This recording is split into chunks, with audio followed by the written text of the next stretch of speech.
Alors. Donc me revoilà. Je suis désolé, livestream a planté, donc merci de me dire de nouveau si le son et l'image sont ok pour qu'on puisse reprendre.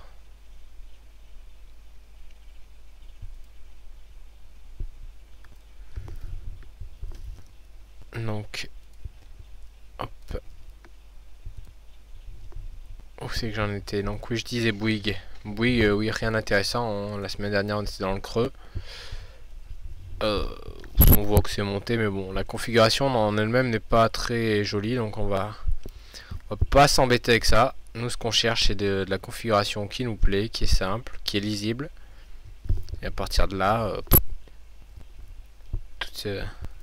tout coulera de source, j'ai envie de dire.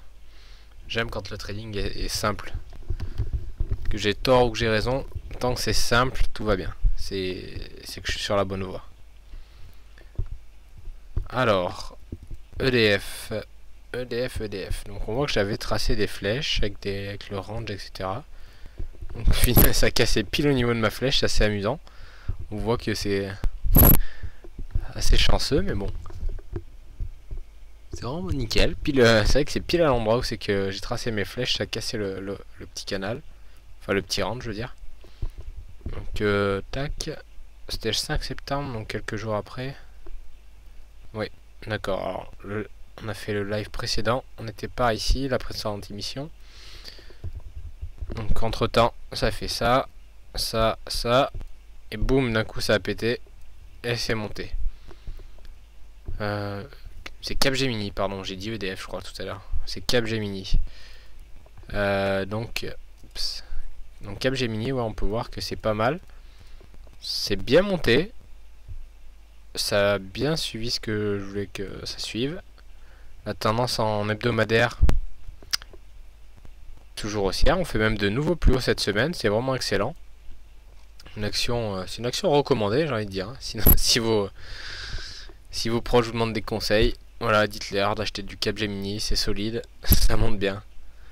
Bon, après, c'est un conseil comme un autre, j'ai envie de dire, puisque bon, tout peut monter, tout peut baisser. C'est vrai qu'après, ça dépend de la. Si on achète et on vend au bon moment, tout va bien. Si on ne le fait pas, ça, c'est une autre histoire. Alors, ensuite, là, EDF, par contre. Alors, EDF, ça me semble un petit peu plus mou en hebdomadaire. En journalier, ça semble avoir pulsé un peu. On voit où c'est qu'on a été la semaine dernière, donc le 3 pile poil. On a fait un petit peu plus, on a continué. Donc là, il y avait donc au-dessus des 21,55, c'était l'endroit idéal pour acheter. C'est ce qui s'est passé, c'est monté direct. C'est pas mal, puisque je rappelle que j'ai une position sur EDF, donc ça ne me déplaît pas, j'ai envie de dire. Alors là, on aurait placé notre stop ici, donc on suit les pics de volume. Top, on trace à peu près un trait horizontal, donc on serait mis juste en dessous. Donc disons que si on était rentré à 21,60, j'aurais mis le stop à 21,25. Tiens, voilà, tac, à 21,25. Ce qui aurait fait 0,35, donc c'était quand même un petit stop, puisqu'on voit qu'on serait déjà au-dessus d'un ratio de rien que 1, ce qui est déjà vraiment bien, puisque bon, bah, direct c'est monté l'ordre aurait été déclenché le 6 et nous sommes le 10 et nous serons déjà au-dessus d'un ratio de 1, donc ce qui est vraiment parfait, hein. Nous, ce qu'on veut, hein, quand ça éclate direct, c'est bon signe. Il y a de la force, il y a des acteurs qui sont présents sur cette action, donc c'est parfait. C'est ce qu'on veut. Du simple et du rapide. Voilà, donc EDF, toujours acheteur. Alors, Iliad était sorti par le haut en hebdomadaire avant de Excusez-moi, la fatigue du soir après le sport. Donc là, donc ça c'était la semaine dernière. Donc ça a beaucoup baissé la semaine dernière. C'est repassé sous les derniers plus hauts. Donc Iliad va sortir de notre liste. On n'en veut plus. Ça ne nous intéresse plus. Il n'y a pas de force. Enfin, il y a une force baissière plutôt. Donc c'est vraiment pas quelque chose qui va nous intéresser à l'achat. La configuration même pour la baisse n'est pas encore idéale. Donc je retire ça de la liste immédiatement. C'est assez amusant, tiens, je suis en train de constater que toute la liste est verte. J'ai pas regardé l'évolution du CAC aujourd'hui, je pense qu'elle doit pas être mal. Jeter un petit coup d'œil sur zone bourse. Ah oui, 1,89% avec une montée régulière. Forcément ça aide un peu toutes les actions. Alors le grand. Alors le grand là c'est vraiment parfait aussi. On voit que en hebdomadaire il y a de la force, ça monte, on fait de nouveau plus haut. C'est vraiment parfait. En journalier on voit que oula, c'est très très fort. On a quelques bougies haussières là toutes d'affilée et ça ne faiblit pas, au contraire, ça monte de plus en plus fort. Donc c'est vraiment ce qui nous intéresse. Donc alors là la configuration était vraiment bien aussi. Un petit canal baissier tranquille. Hop. On passe au-dessus du dernier plus haut du canal. Avec un échec, on voit là, échec de faire à nouveau plus bas. On reste à peu près sur ces niveaux. Donc là, on est vigilant. Ça remonte, ça casse, on voit ici. Et à partir de là, bon, bah, ça monte tout droit. Là, on aurait largement notre ratio de 2, je pense. Parce qu'en achetant à 39,10, on va dire. Avec un stop loss un peu en dessous 38,50. On va dire 38,40. Donc ça nous fait 1,70 de stop. Non, 0,70 tout court en fait. Qu'est-ce que je dis? Ouais, 0,70 tout court. Donc là, il nous faudrait que 1,40 pour monter. On voit qu'on est déjà à plus de 2. Donc pas plus de 2, pardon. Presque à 2. À 2 points d'évolution. Donc c'est vraiment facile. Le trade serait déjà largement gagnant. Très très largement même. Si, sur plus de 2 points, c'est bien ce que je disais en fait. Donc c'était vraiment un beau trade, hein. C'était quelque chose d'assez simple là. La configuration était vraiment belle. Petit canal baissier. Parfait. Donc voilà, un exemple typique de ce qu'on peut faire avec cette méthode qui est très simple, là, comme vous pouvez le constater. Simplement du multi-unité de temps. On fait pas complexe, on veut que du simple. Et ça passe tout seul. Alors Michelin, cette semaine est assez fort. Principalement dû à aujourd'hui d'ailleurs. D'ailleurs le signal a dû avoir lieu aujourd'hui. Ouais, Michelin c'était pas terrible par contre. Hein. On aurait pu éventuellement acheter là, ouais, au-dessus des 75. Mais c'était pas très plaisant comme configuration. Quand on voit le grand à côté, le grand c'était vraiment beau, c'était parfait, c'était simple. Là, bon bah c'était pas... C'était un peu cafouillé, hein. Ça peut fouiller comme graphique, donc c'est vrai que je pense que je serais resté à l'écart dans tous les cas. Alors Peugeot c'est pas mal, ça monte quand même beaucoup. Peu de ralentissement, peu de correction. Même en... pardon. Même en journalier, on voit qu'il y a eu un petit arrêt, là, un petit range rapide, et boum, c'est reparti direct, sans hésitation, pas de... Au contraire, on voit que ça gap. Ici on a un gap haussier, ici on a un gap haussier. Ici ça gape pas mais presque. Alors là aujourd'hui on a eu un méga gap haussier. Alors bon, ça, certes la bougie a été baissière, mais bon, il y a quand même eu une série de gaps assez impressionnante. Donc là, oui, alors là j'avais dit voilà ce qu'on peut faire. Vu que ça fait un petit canal haussier, un petit canal baissier. Éventuellement, ouais, au-dessus du canal baissier là, d'aller plus haut vers 11,30, 11,40 plutôt. On aurait pu acheter. Bon alors là c'était pas très simple. Dans le pire des cas, on peut toujours acheter au-dessus de 11,80 hein, ici l'attaque. C'est quand même bon, se rester correct. Donc dans ce cas, c'est plus un achat journalier que H4. Parce que c'est vrai que là, bon, bah, c'était petite correction, mais c'est vrai que c'était pas forcément terrible. Ça n'a pas corrigé assez longtemps. Donc bon, c'était pas mal quand même pour acheter. Mais c'est vrai que c'était pas ma configuration préférée, on va dire. Alors, Publicis Group, un petit peu faiblard en hebdomadaire. Ça se maintient toujours aussi, hein, cependant. Donc on va continuer à s'y intéresser. Publicis, on voit là en journalier, c'est pareil, on avait tracé les traits la semaine précédente. Donc on était là la semaine précédente.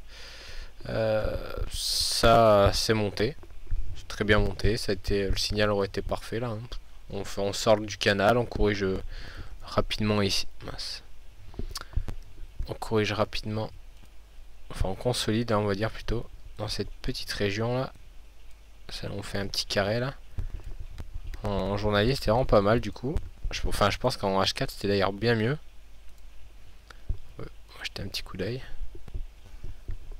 Voilà, bon, j'avais dessiné des trucs, hein, des suppositions, un petit range éventuel, mais finalement, ça a juste fait un petit retrait. Hop, avant que ça reparte à la hausse. Donc, bon, entrée de base était pas mal en plus. On a même pu rentrer plus bas ici. Donc c'est pas mal, hein. Décidément cette rentrée est assez porteuse. Les volumes, enfin je sais pas trop si les volumes reviennent, mais on va dire en tout cas les mouvements reviennent, les tendances reviennent, parce que c'est vrai qu'au mois d'août là c'était quand même assez quand même léthargique, donc là c'est vrai que ça fait plaisir de revoir des tendances. Donc Publicis, ça, on garde, c'est bien. Safran. Alors Safran, ça n'a pas fait tout à fait comme j'avais envie que ça fasse, hein, visiblement. J'ai tracé donc des traits en journalier. J'avais envie que ça corrige un peu et après que ça reparte. Malheureusement c'est parti direct. Enfin malheureusement, oui et non, puisque ça prouve quand même que c'est fort. Et les acheteurs, les gens veulent que ça monte, veulent acheter, donc c'est pas mal. On a acheté au-dessus de 44 hein, là, donc le signal était assez simple, assez clair.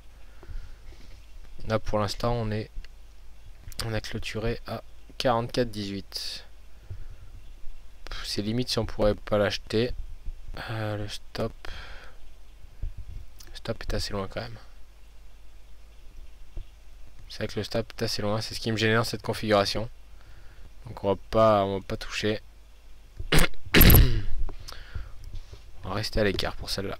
Mais c'est vrai que l'action est assez forte. Bien qu'on n'a pas encore fait les nouveaux plus hauts hebdomadaires comme sur certaines. Comme on a vu précédemment, comme sur le Grand, etc. Alors Saint-Gobain. Saint-Gobain, là pareil. Nouveau... enfin pareil que les actions fortes, on va dire. Nouveau plus haut sur la semaine. Grâce à la journée d'aujourd'hui, on peut le voir ici. C'est très bien. C'est très bien. Il y a de la force. Alors j'avais tracé ça, bon bah regardez. Si ça c'est pas beau, si ça pouvait se passer toujours comme ça. J'avais tracé donc les traits, l'attaque. On était où? On était le 3, on était là. Donc voilà, j'avais tracé avec l'espoir que ça monte un petit peu vers 36, que ça redescende vers 35 et que ça reparte tout droit à la hausse. Et c'est exactement ce que ça a fait. Le timing était presque bon en plus. Donc c'est vraiment pas mal. Je suis content. Bon, même si ça sert à rien, ça reste amusant.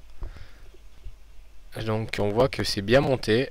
La configuration était belle. En plus le stop était assez rapproché du point d'entrée. Donc c'est vraiment pas mal. Excusez-moi. Alors les pics, ils sont là. Le stop aurait été par ici, un peu sous 36 en plus. Donc c'était vraiment parfait là. La configuration était impeccable. On serait rentré vers 36, 40 on va dire. Bon, 36-35 plutôt. Avec un stop à 35,90. Ça nous faisait un petit stop. On serait déjà à plus d'un ratio de 1. Je veux dire, à partir de là, peut pas se plaindre quoi, c'est vraiment scénario idéal. En une journée on monte au ratio de 1 déjà, c'est déjà vraiment énorme. Parce que ça fait 35,90 et 36,35 j'avais dit. Donc ça fait 0,45. Donc on va dire plus 1 pour faire un ratio de 2. Il faut que ça monte à 37,35.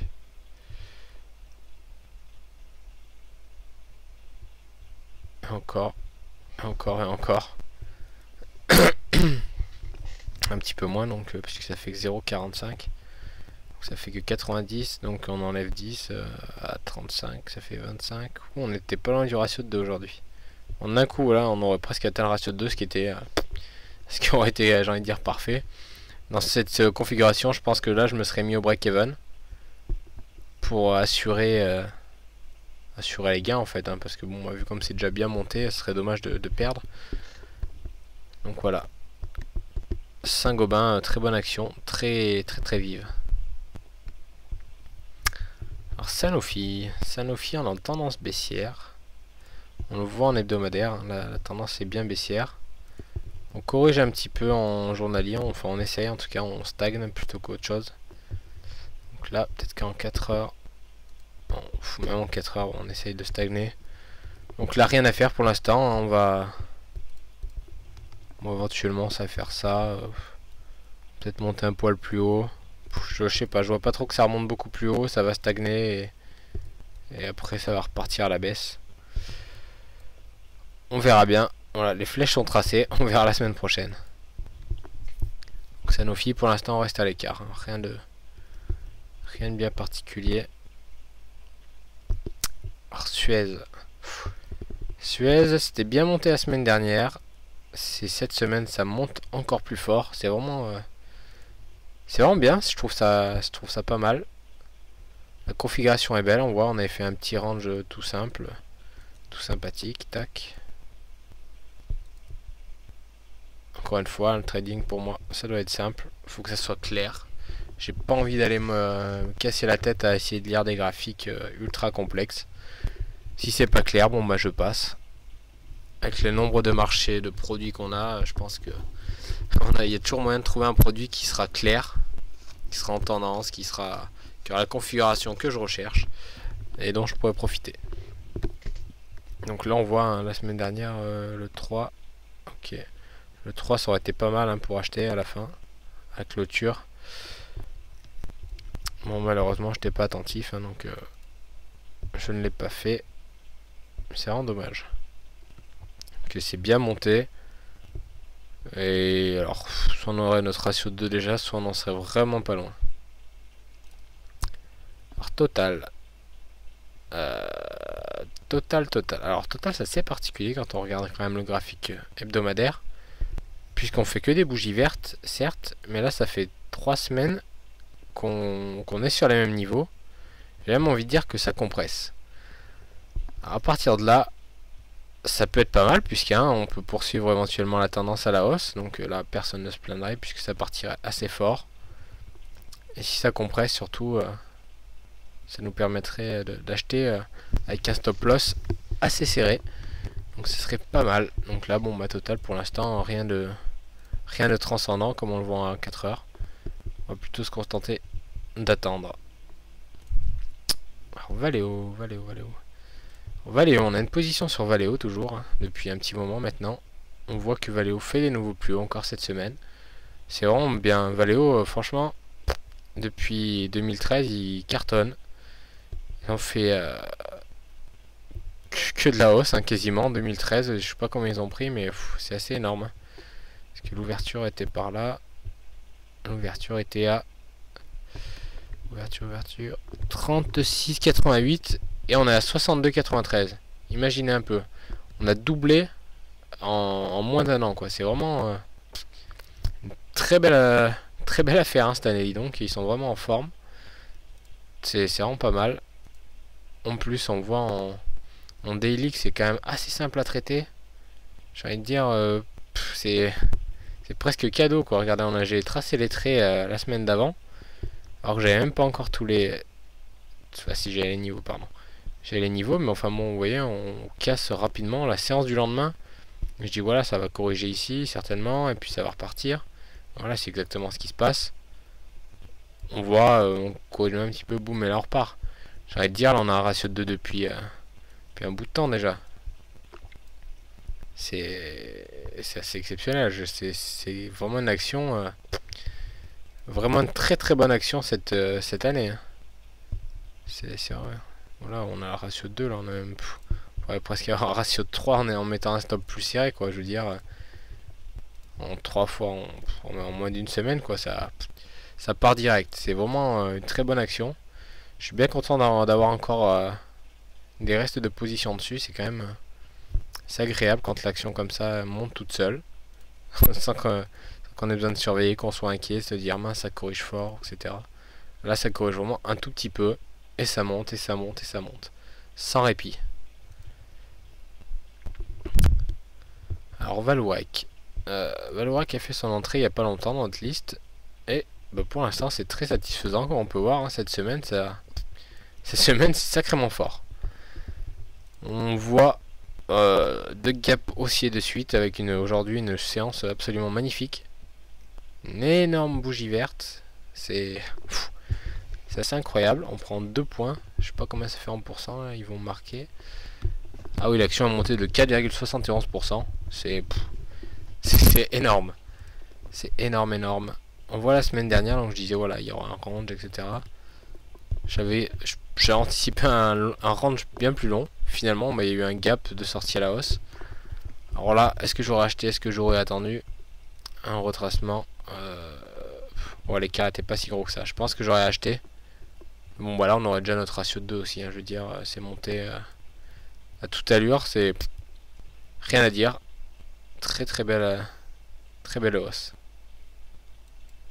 Décidément, cette semaine, elle est quand même assez porteuse. Hein. Alors là, Veolia. Veolia, ça monte, ça monte, ça monte et ça monte. Les semaines positives n'en finissent plus de s'enchaîner.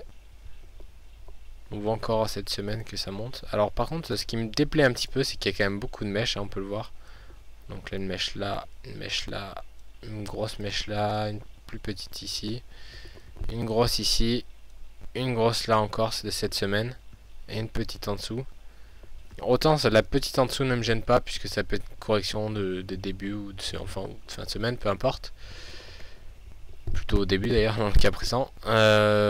Mais la mèche du haut me gêne. C'est-à-dire qu'on retrace quand même assez fort. Donc là on peut le voir aujourd'hui. On a fait un gap haussier comme sur le je sais plus quelle action. Il me semble que c'est Peugeot. Et ça a retracé assez fort quoi. Ça c'est pas. Je veux dire c'est pas le genre de bougie qu'on a envie d'avoir. Quand on est dans une tendance haussière en tout cas. Donc là bon bah il n'y a plus de correction. Pas de. Ça n'a même pas stagné, rien du tout. Donc bon bah on est toujours ça dans l'expectative. On attend. On attend. Voilà, bon, on a déjà fait le tour des actions qui étaient dans la liste. Ce week-end, je vais faire un effort. Franchement, je vais essayer vraiment de prendre quelques minutes pour faire ça. Je vais vous préparer à la liste, hein, comme d'habitude. C'est vrai que c'est assez dur, là. La reprise n'est pas simple. J'ai déjà le forex à m'occuper. Alors là, les actions en même temps. Je suis pas encore revenu à mon top. Donc voilà, si vous avez des questions, n'hésitez pas. Hein. Encore une fois, je vais vous donner les liens du forum et de Twitter. Posez-moi vos questions sur, je sais pas moi, sur les actions que vous traitez, vous pensez que ça va aller. Demandez-moi si vous savez pas, à mon avis, la tendance. Je sais pas, posez-moi les questions sur la méthode, peu importe, hein, ce que vous voulez. Hein, l'émission est pour vous, c'est dans le but de partager. J'ai envie de partager avec vous un peu une méthode simple pour montrer que finalement le trading c'est pas si compliqué qu'on veut nous le faire croire. On s'embête bien souvent avec des indicateurs alors que bon comme on peut le voir ici, mis à part les bandes de Bollinger et le canal de Donchian, et encore le canal de Donchian c'est plus un repère visuel, tout comme les bandes de Bollinger, je m'en sers pas réellement quoi. Donc C'est là que vous voyez que finalement c'est pas si complexe. Voilà, donc là je viens de vous donner le lien pour la file du forum. Et je vais vous donner maintenant le lien pour le Twitter. De passer à l'action. Sur Twitter, hein, on vous tient au courant. Tac. Voilà. Alors, Martin, live la semaine prochaine. Oui, la semaine prochaine, il y aura l'émission. Alors, je vous promets pas pour l'horaire. Je vais essayer de réfléchir à un horaire qui me conviendrait mieux parce que vraiment 14h le mardi, c'est pas forcément le top. C'est vrai que le soir, là, c'est pas mal. À 20h. Je vais y songer. Je vais réfléchir et dans tous les cas, je vous tiendrai au courant dans le week-end pour décider si l'émission est maintenue à cet horaire. Parce que bon, moi, finalement, c'est quand même pas mal comme horaire. Je pense que les gens, en plus, ça les arrange. Hein, 20h plutôt que 14h. En général, à 14h, les gens en journée travaillent. Donc c'est vrai que si ça pouvait avoir plus d'audience, etc., ça pourrait être sympa pour tout le monde.